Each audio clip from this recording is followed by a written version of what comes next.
Good morning. Welcome to Sunday morning.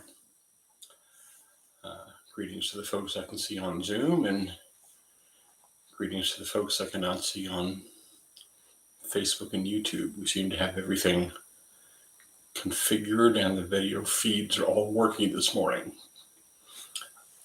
That's a good thing. Apologies to anybody who tried to tune in on Facebook last week. That just did not fly. Sometimes the magic works, sometimes not so much. Today, we're going to conclude our romp through the four foundations of mindfulness with what the Buddha referred to as mindfulness of mental constructs. And I've struggled a little bit with what did he mean by that for some time. And some weeks ago, I think it was Will who asked what is the difference between that and mindfulness of thinking. And I think mindfulness of mental constructs goes to a deeper space. So today we're going to look at the attitudes and conditioning that shade our thinking, the assumptions that we make, whether we know we're making them or not, that we're often unaware of, that color our lives. But first, let's meditate.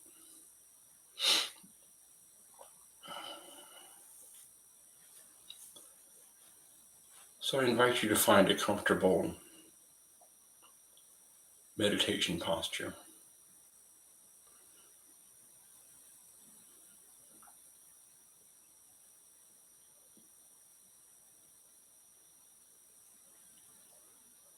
One in which you can be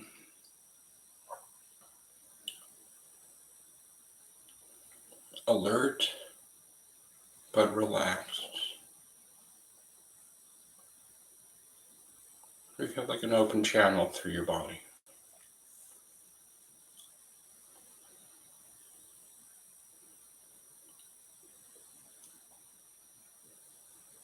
If you're sitting up straight, just sit up.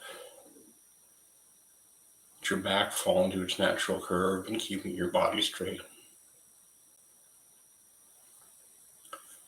I'm going to tuck into your chin a little bit.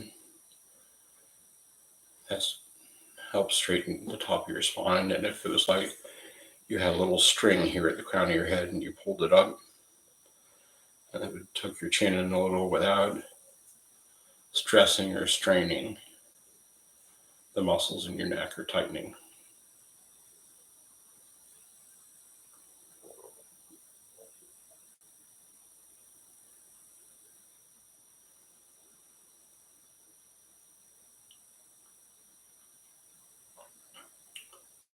The instructions for this style of meditation are very simple.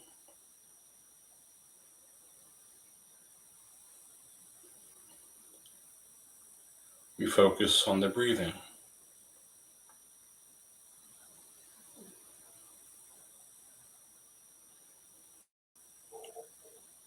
On the sensations of the body breathing in and out. And I'll walk you through that. And the mind invariably wanders off into thought because that's what it does. It's supposed to do that.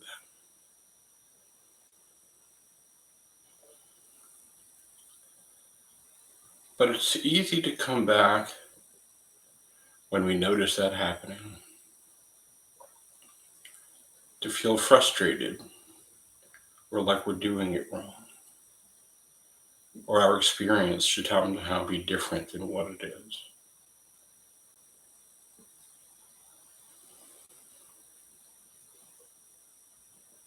And I'm going to suggest that we have that experience because we have an opening for that experience. And there's some conditioning around I'm doing it wrong, which gets activated while we're meditating.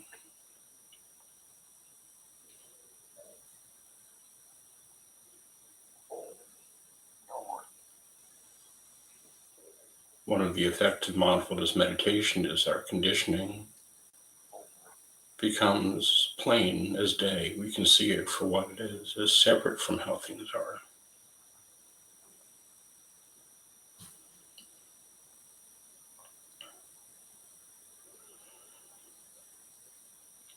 So we just breathe in and out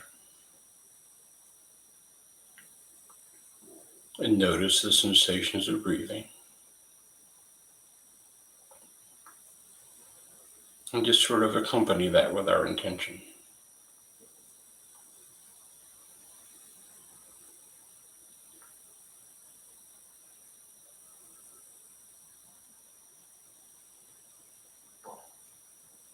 And when we wander off into thinking, just notice that we're thinking as a process. That the mind has gone there without getting involved in the discursive thought and the storyline and the narration. Just mindfully notice. Mindfully notice what you may be telling yourself about that. When you notice, obviously or subtly, you go to some sort of frustration or wondering whether you're doing it right. Just mindfully notice that attitude.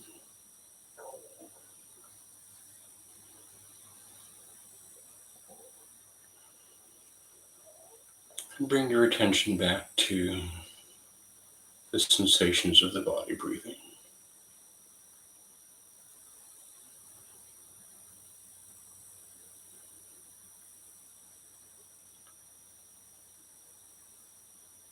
Some people do that by focusing on the sensations of the air moving in and out of your nose.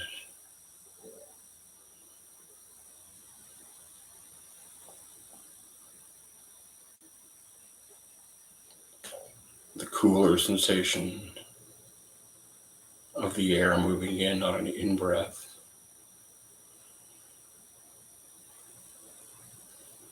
The slightly warmer sensations of the air moving out on an out-breath.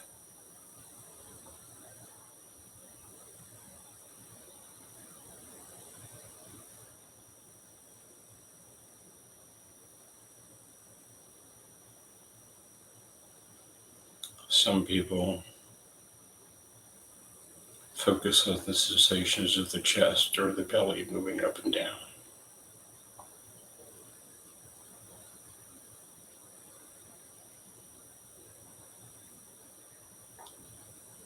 The sensation of the lungs filling on the in-breath and the back straightens maybe a little bit. Your shoulders rise and your chest moves out and your belly expands.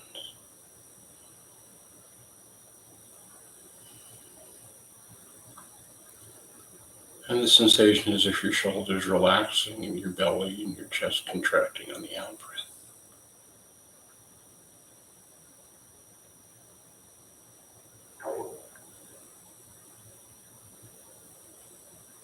You're not trying to do anything with the breathing.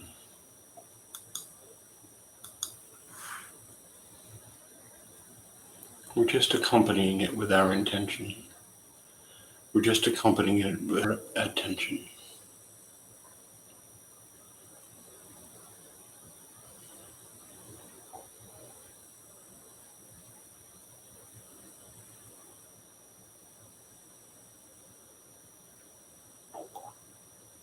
You may notice a longer breath and just notice that was a longer breath. You may notice a shorter breath and notice that was a shorter breath.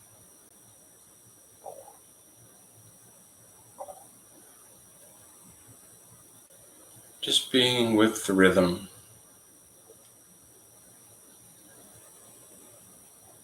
of the body breathing.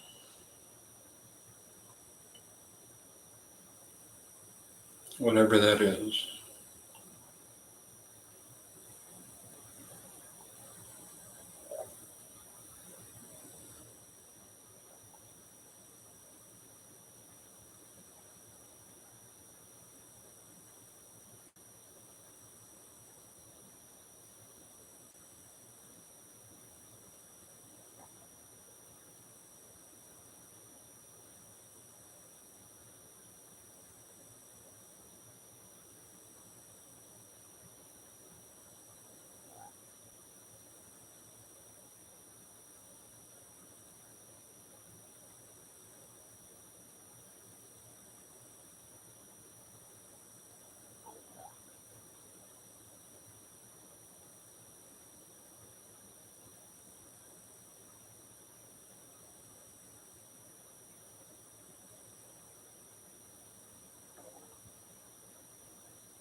And some people focus on just the global sensations of the body breathing in and out.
Thoughts arise, feelings arise,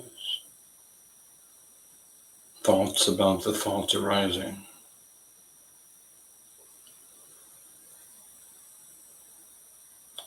thoughts and feelings about the nature and quality of your meditation when thoughts arise.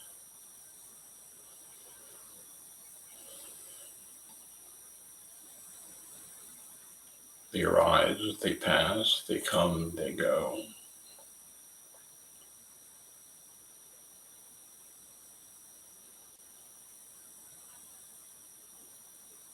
It's all part of the present moment experience.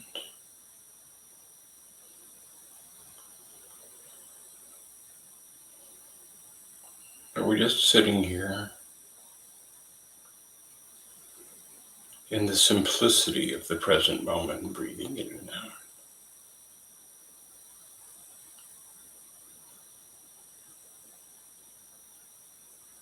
And whatever emerges from our thought patterns, our thought stream, our hearts,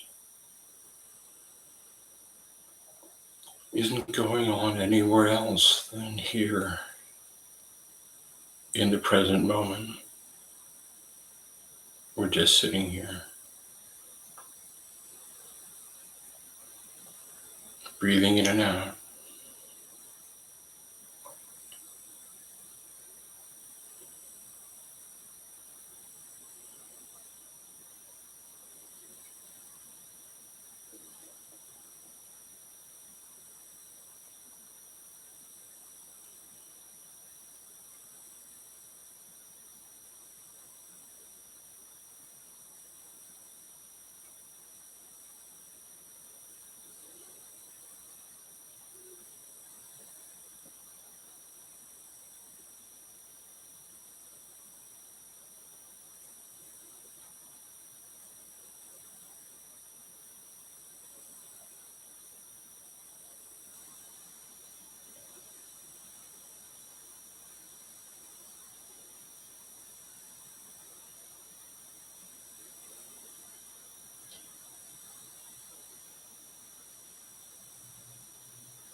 And as we come towards the end of this sitting,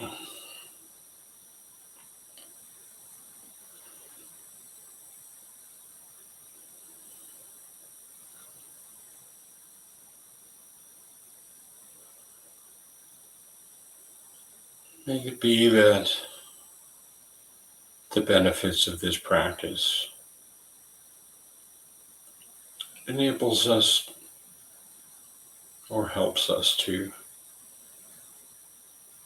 move through the world with a little more of an open heart,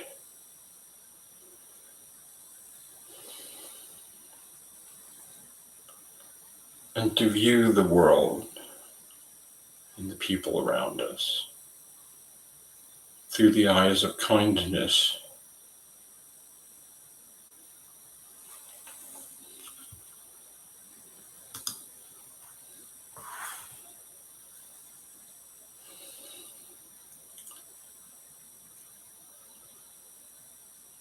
and as we come towards the end of this sitting,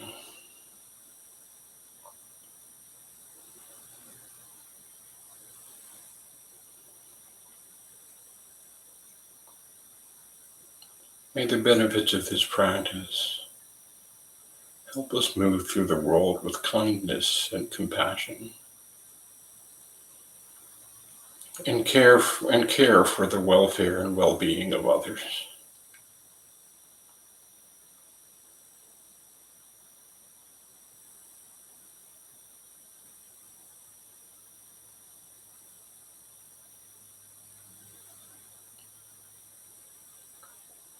And may it be that the benefits of this practice help us to radiate kindness and compassion out into our households, into our communities, around our towns, through everywhere we move around and out into the world at large.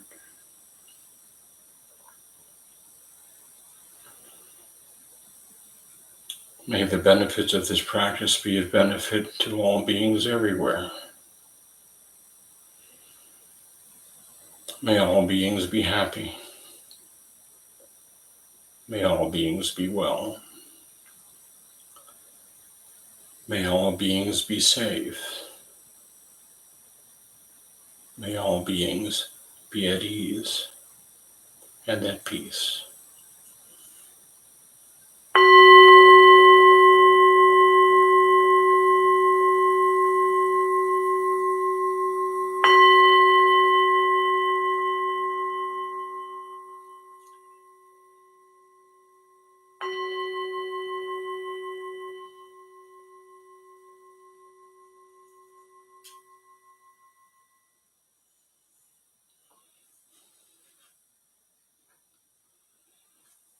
Thank you for your practice. Welcome once again. Today we're concluding our walk through the four foundations of mindfulness.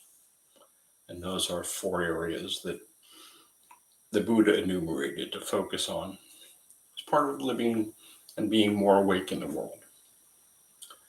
And the four foundations of mindfulness practice, or awareness practice, as some people call it, are mindfulness of the body, because our body receives our experience, and mindfulness of how we feel in our body at any given time, what we're experiencing through the body, without judgment or preconceived notions.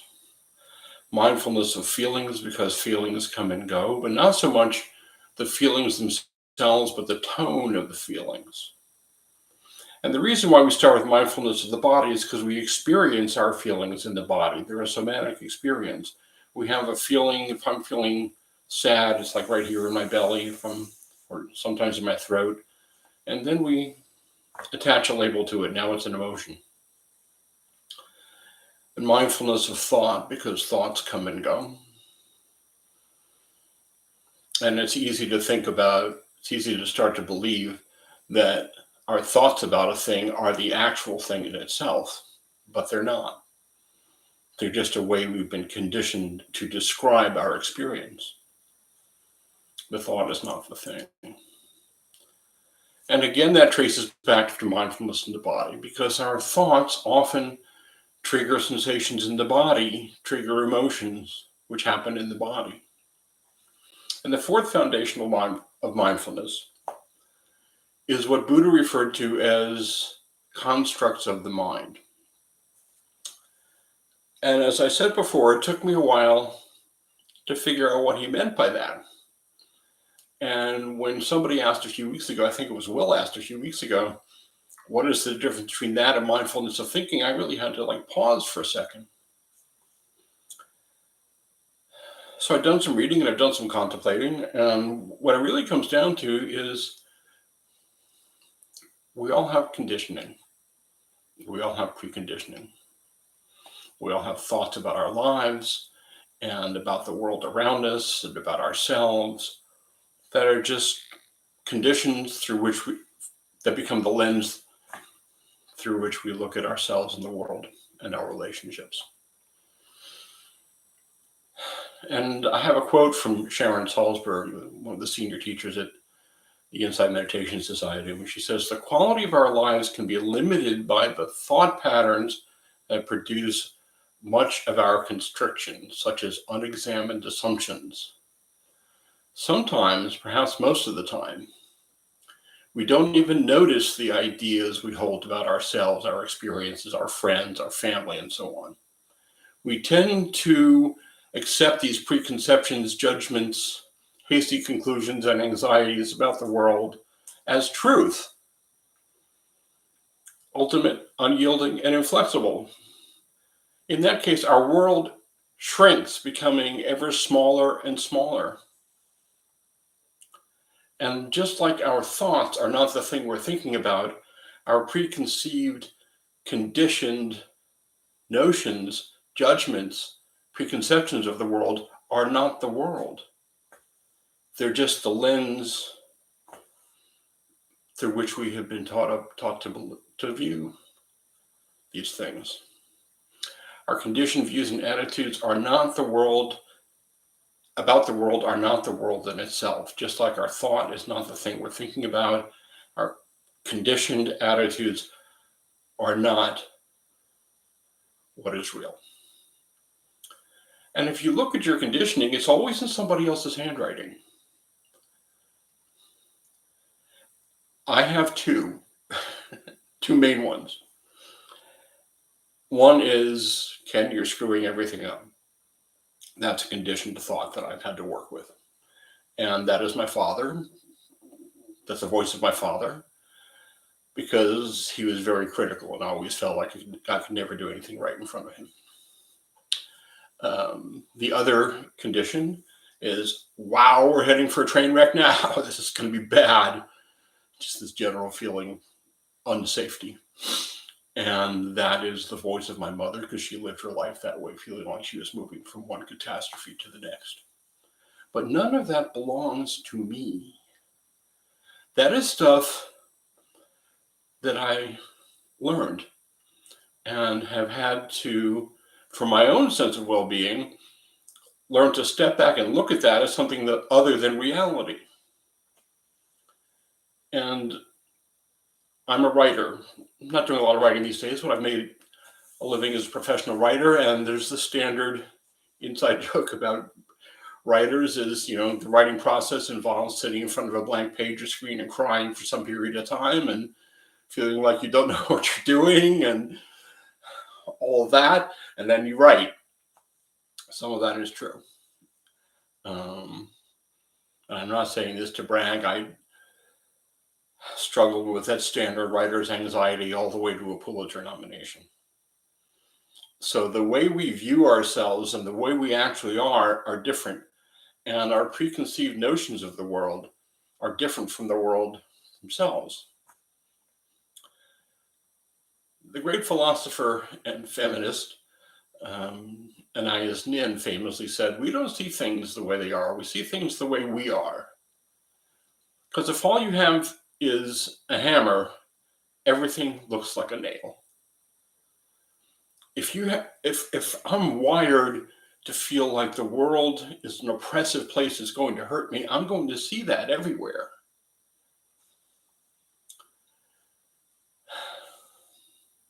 Here's an example.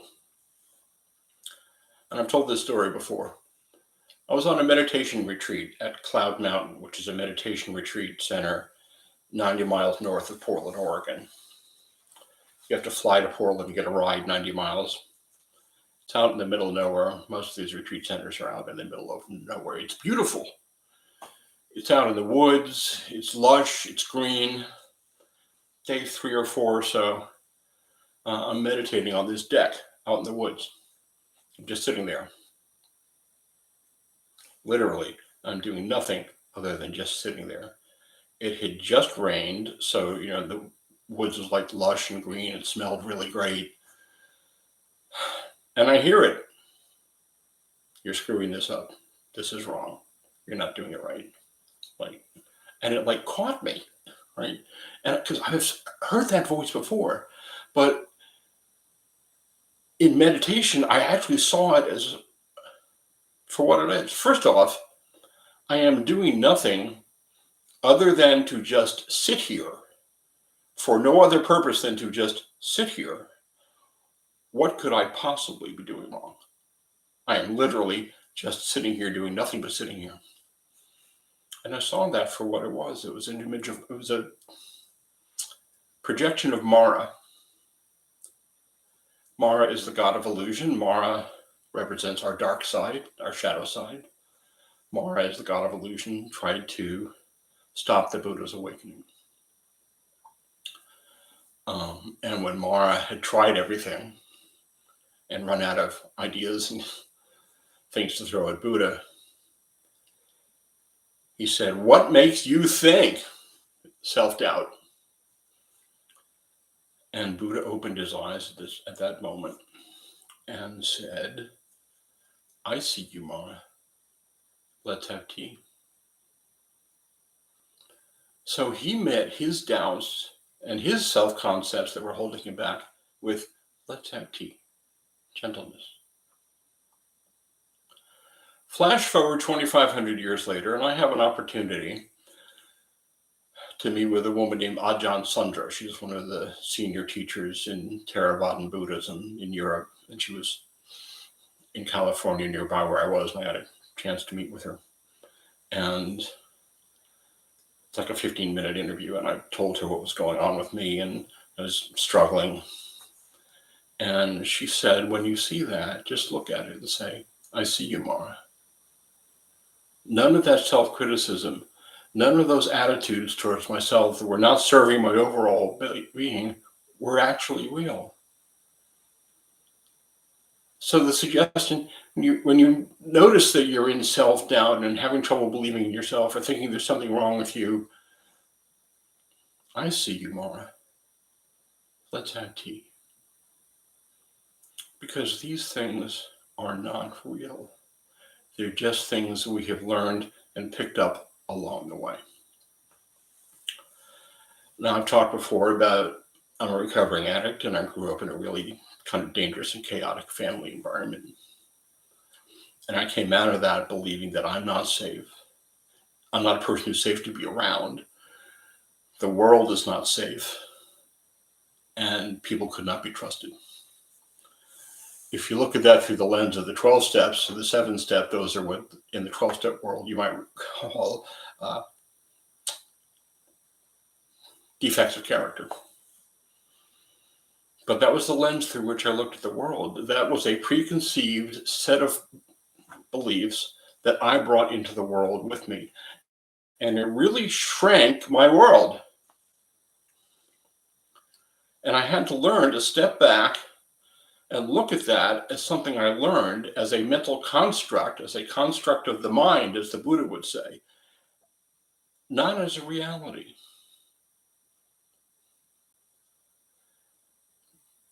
I had a really good friend in Sacramento. He's still a friend. I was a practicing therapist at the time. He was also a therapist, my partner in crime, in all things having to do with clinical practice. And he used to refer to people as thinking they're bad, stupid, and wrong. We sometimes think we're bad, stupid, and wrong, especially if we come through addiction. But we're not. And the thing about addiction is we're not bad people trying to do good. We're sick people trying to get well. That's another shift in the construct of the mind. We all have attitudes and beliefs that are very deeply seated that don't necessarily support our well-being or our sense of well-being. And Buddha postulated that the root of suffering is in forms of attachment or clinging to things that are ethereal, that are impermanent. And he identified 4 attachments at the basis of this. He had identified attachment to sense objects and feelings and states of mind like feelings, attachment to rituals and practices, attachment to identity and self-identity, which is what we're talking about here, attachment to our views about ourselves, and attachment to views overall. What I believe has to be real. There's a lot of suffering in attachment to views. And to consider that one of the greatest obstacles to our well-being is our attachment to views, our desire to believe that we are right and others are wrong. As a result, we find it hard to change our views and hear others. This results in a kind of dogmatism and fanaticism and violence, both physical and emotional. At a personal level, our attachment to views may be our greatest obstacles to our own sense of well-being. At a more global level, the United States is being plagued by the suffering brought on by this sort of attachment. We've become a culture of I'm right and you're wrong. And at the extreme ends, I'm right and you're the enemy. That's what attachment to views can manifest.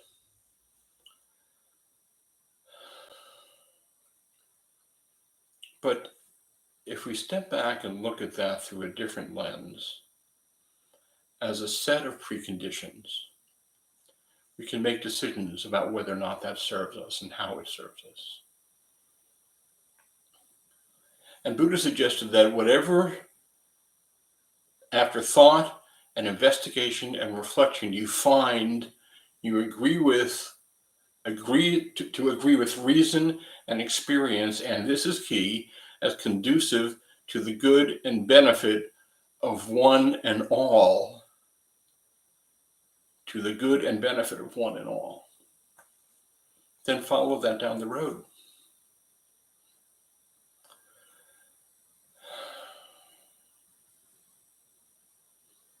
I had a conversation this week with somebody who was feeling like they were not okay.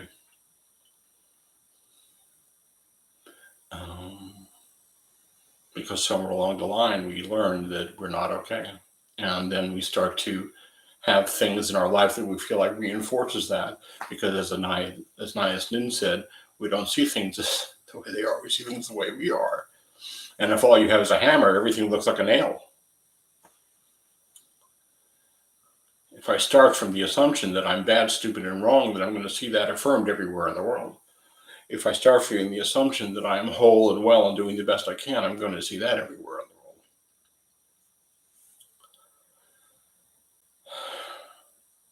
Which brings me to the 4th agreement of the 4 agreements that Don Miguel Ruiz articulated.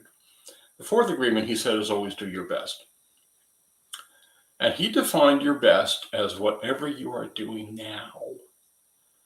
Causes and conditions were different before. Causes and conditions were different again. I may have done this better last week, but causes and conditions were different last week. And I may do it better next week, but causes and conditions will be different.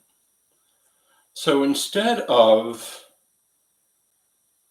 leaning into those doubts when they come up, and they always do, And we have to remind ourselves over and over again, I'm doing the best I can, it's good enough. The more we repeat that, the more our mind becomes conditioned to that. So all of this, of course, points to self-compassion, which is something I'm always pointing towards. So I invite you to be kind and gentle with yourself. And when you notice something other than that, when you notice the voice of Mara telling you you're not okay, you can step back and say, I see you, Mara. That's something that's coming from outside you, not something that's coming from inside you. I see you, Mara. Let's have tea. And meet that, and meet yourself and your process and your awareness with gentleness and kindness and the same compassion you would offer your best friend. So I invite you to be kind and gentle with yourselves, and I thank you for your kind attention.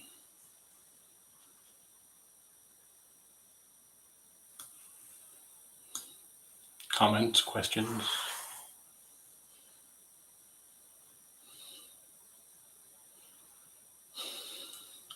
All right, then. Very powerful again. Ken, thank you very much. This week, I've been noticing that wants feel like needs, and I think I'm going to use that. Say the Mara statement again. Let's have tea. I see you, Mara. I see you, Mara. Let's have tea. I see you, Mara. Let's have tea. I'm going to use that this week. Thank you. Because first we see it, and then we decide to be gentle and inviting to our own experience. So, see you next time.